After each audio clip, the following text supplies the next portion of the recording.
My package will deliver to your house next week. Make sure you receive them. I'm moving in with you to educate you as a decent wife to my son. Make sure I get my own room, okay? That's what my mother-in-law said when she called me out of the blue. Move in? Educate me? What the hell was she talking about? My husband hadn't said anything about moving in with my in-laws. And what's the big deal about educating me? Who the hell does she think she is? And the next week, she really moved in. But when she saw her son in a house, she screamed. And there, she would find out the truth about who needs to be educated, and that the house where she lives are nowhere to be found. My name is Krista. I've been married for 2 years. I met my husband Eddie through a friend, and we hit it off. After 3 years of dating, we got married. We are both working, but each of us had lived alone before, so both of us are capable of doing a full range of household chores. Therefore, after we got married, we decided to divide the household chores among us. Whoever had more time, taking the lead. This seems to have worked well for us. We have never had a problem. But recently, as my work has become busier, my husband's share has increased a little. I felt a little bad about that, even though it was a rule we had decided on together. So I sometimes bought a cake for him on my way home from work, or by eating out on weekends and treating him a nice meal. I feel like I'm bribing, but my husband is always kind to me and says, "I'm happier this way, don't worry." I always think that I married a really good husband. I hope those happy days will continue for the rest of my life. Just as I was living my life like that, my father-in-law passed away. It was sad, but my husband accepted it as inevitable to some extent. For my mother-in-law, who had been with him for many years, it wasn't that easy. It's very hard for her to be alone because of the loneliness of losing her husband so suddenly. She began to visit us frequently. On weekdays, she comes after my husband and I finish our work. And on weekends, she sometimes comes in the morning. To be honest, it's tough for us that she visits us in the morning on our days off because we're tired from work. But I can't neglect my grieving mother-in-law either. So I decided to stay by her side until her wounds heal and she can recover. As I continued this lifestyle, I realized something. The reason for my mother-in-law's visits had somehow changed. In the beginning, we would just have tea and chit-chat. It was about the world news or our work, or how well I was getting along with my husband. I didn't mention my father-in-law because I wasn't sure whether it was appropriate to bring him up or not. When the conversation turned to my father-in-law, she would sometimes shed a tear or two at the memory of him. I quietly stood by her through those times. But lately, she's been talking more and more about me and my housework. Giving me advice is one thing, but basically warnings. The fridge is not organized. Laundry is not done in a proper way. Too many frozen fruits or prepared fruit. I have often heard such comments. It's true that we share the household chores, so we can't do anything too elaborate with our meals. Perhaps it's because my husband and I are both a bit on the clumsy side, but I've never really paid much attention to such things. Even about having kids, we don't think about it yet. I understand what my mother-in-law is trying to say. If only she would overcome her loneliness and visit us less often, then I would be able to take care of the housework better. I didn't dare to tell her that. Yes, I'm sorry. I just nodded my head and said that. One day, on a holiday. My mother-in-law came to my house as usual. And when she saw my husband washing the dishes, she suddenly shouted at me, "Eddie, why are you doing the dishes? Stop it. Krista, you should be the one doing it. You are the wife." I froze in my tracks, but my mother-in-law doesn't care about that. She took the dishes out of my husband's hands, sat him down on a sofa, and pulled me to my feet. I was a little irritated as I was forced to stand in front of a kitchen, but I try to speak as calmly as I can. "Hey, we both work. You know that, right? That's why we share the household chores. Today, Eddie happens to be the one doing the dishes, so I don't leave everything to him. So, don't talk back to me." I try to explain, but my mother-in-law wouldn't listen. She wouldn't even try to understand. If my husband could at least explain it to her, maybe she would be a little more open to it. I looked at my husband with such hope. He nodded, as if he understood. I felt a little relieved that everything would be all right. But my relief was short-lived. Then came the unexpected words from my husband's mouth. "Hey, Mom, it's not good for your health to be so upset. But I think you have a point. I'll make sure Krista gets it right from now on. Krista, you should apologize to Mom, too." He looked at me. What? What the hell? Why don't you just tell her that we are sharing the chores? I wanted to say so, but I felt there was no point in arguing with my mother-in-law. "Well, I'll be careful from now on." I apologized to my mother-in-law and put the matter to rest. After my mother-in-law left, I confronted my husband. "What the hell do you think you were doing? Why am I the bad guy here? If you were like that, there's no way she would understand. You could have told her directly and she would have understand. Why did you say something like that?" Sensing my anger, my husband said, That's not what I meant." He started to make excuses.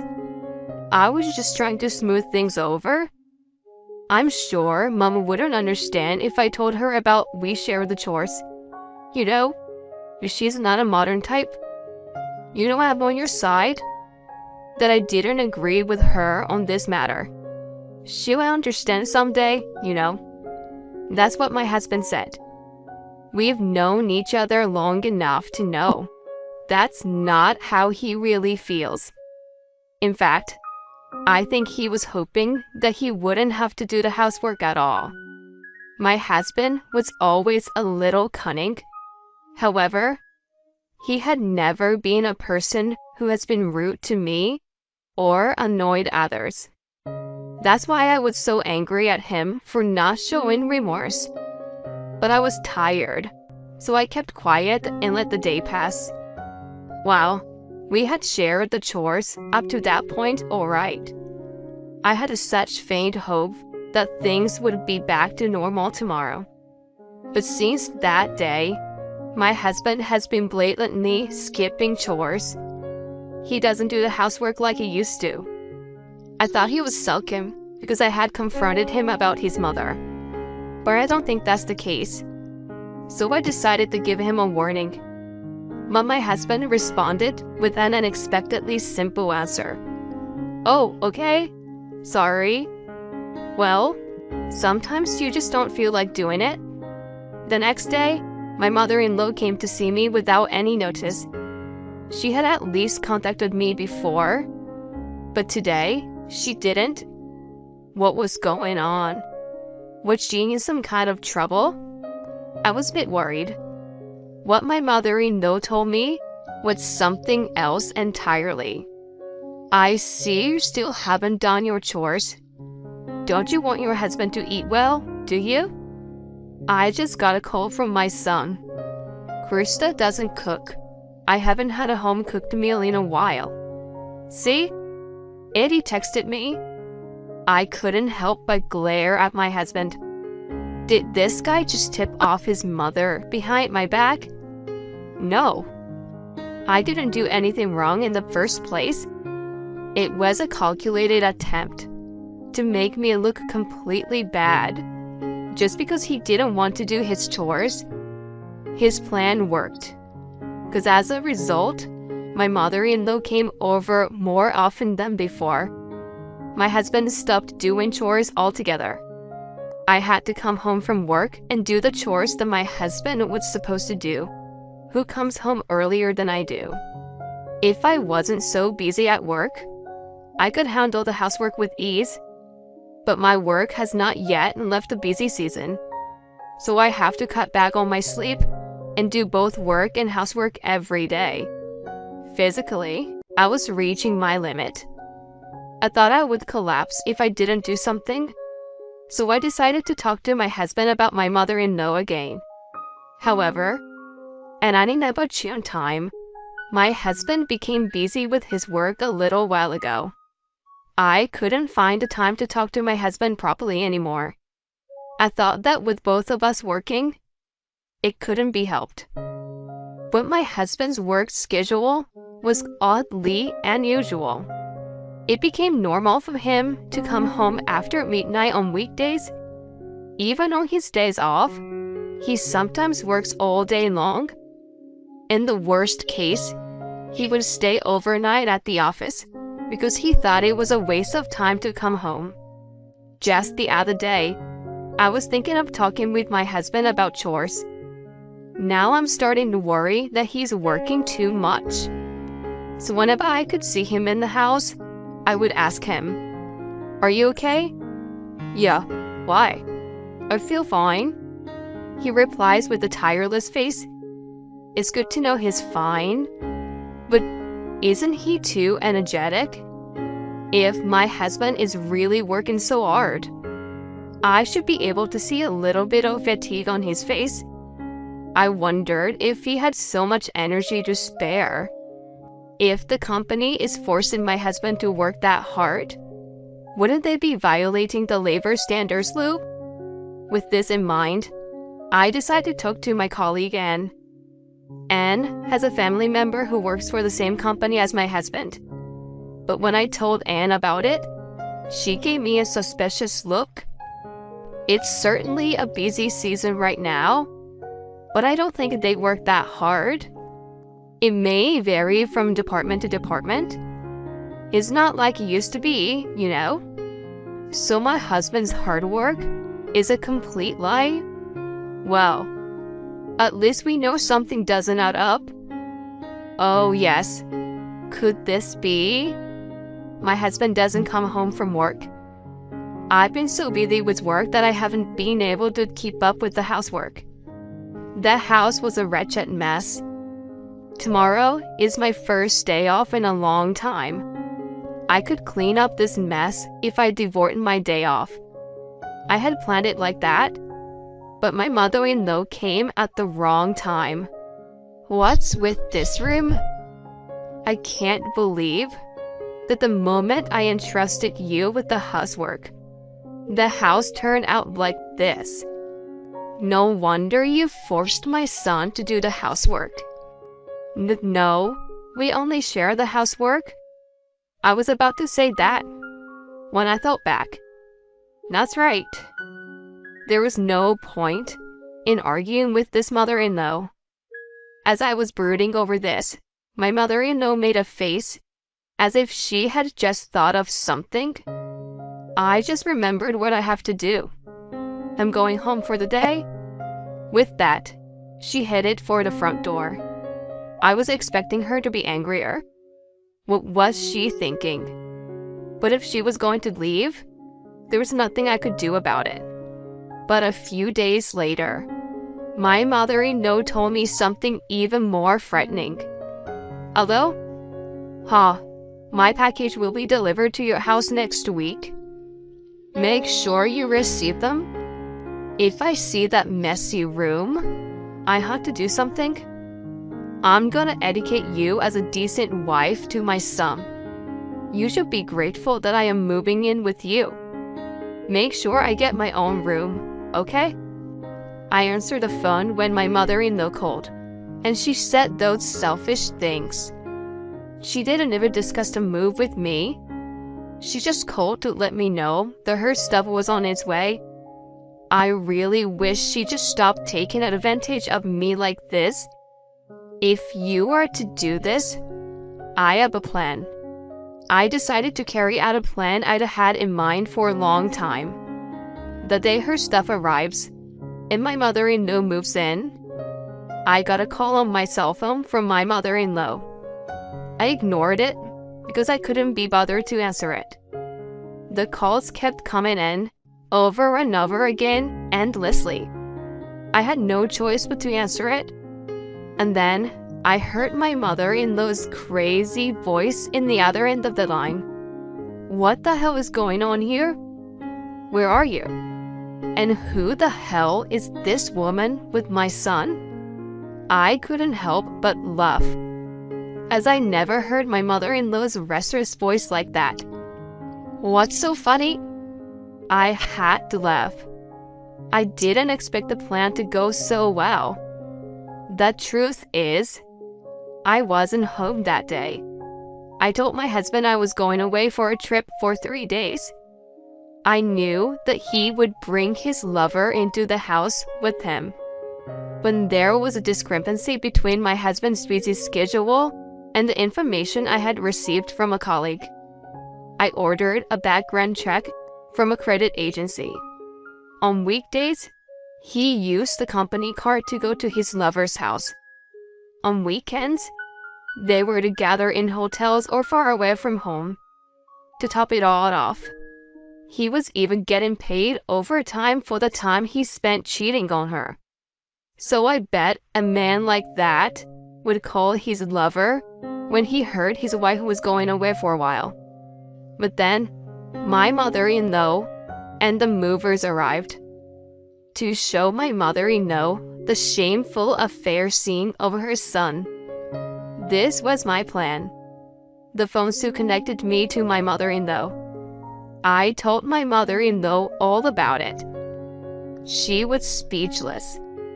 I can only hear her gasping for breath. I would have loved to see the expression on her face. The 3 days trip was also a fake, by the way. I was visiting the real estate office to sign a contract for a new house and cancel the lease on my current house. I was in the middle of it when I got a call from my mother-in-law, so I have been keeping the realtor waiting. I am busy with the cancellation of my lease, so I'll just say what I want to say. You made fun of me and said I needed to be educated. Do you know who needs to be educated here? You also said that a woman should do the housework. But who do you think pays the rent? Me? Your son did the housework because I was busier than him and made more money. But he's very busy having fun with another woman right now, isn't it? Whatever. As for divorce and alimony, I will contact you through my lawyer later. Don't get involved with me again.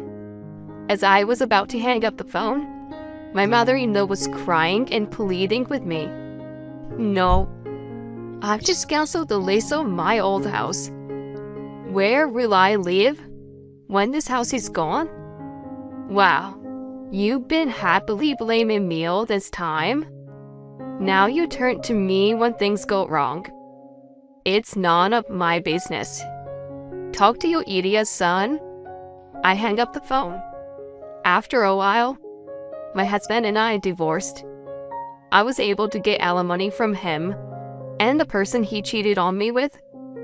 There are good lawyers in the world.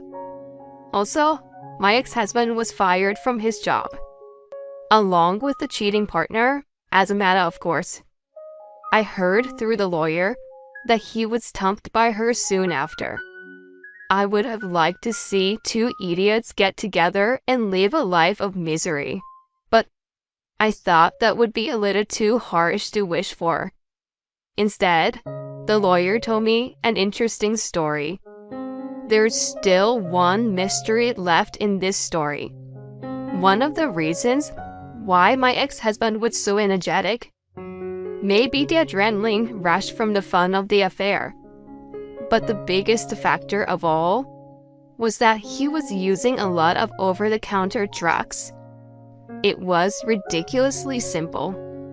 But as it turned out, my ex-husband had developed some internal organ problems as a side effect of the drugs. He was no longer able to work as hard as he used to. I guess you can't overdose on anything. I don't know how or where, or even if they are still alive. But that's not my problem anymore. I'm enjoying my new life of freedom. Thank you for watching to the end. Please subscribe to our channel if you like. See you in the next video.